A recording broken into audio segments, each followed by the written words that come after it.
الحمدللہ رب العالمین والصلاة والسلام علی سید المرسلین اما بعد فاعوذ باللہ من الشیطان الرجیم بسم اللہ الرحمن الرحیم الصلاة والسلام علیکہ یا سیدی یا رسول اللہ وعلی آلک و اصحابک یا حبیب اللہ الصلاة والسلام علیکہ یا نبی اللہ وعلی آلک و اصحابک یا نور اللہ۔ حضرت جابر بن عبداللہ رضی اللہ تعالیٰ عنہ سے روایت ہے کہ آپ صلی اللہ علیہ وآلہ وسلم نے ارشاد فرمایا، جس شخص نے رمضان المبارک کا مہینہ پایا اور اس کے روزے نہ رکھے وہ شخص شقی یعنی بدبخت ہے، اور جس نے اپنے والدین یا کسی ایک کو پایا اور اس کی خدمت نہ کی، اس کے ساتھ اچھا سلوک نہ کیا،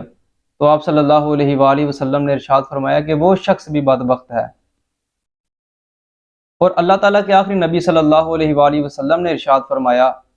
کہ جس بندے کے پاس میرا ذکر ہو اور وہ مجھ پر درود نہ پڑے، تو آقا جان صلی اللہ علیہ وآلہ وسلم نے ارشاد فرمایا وہ شخص بھی بدبخت انسان ہے۔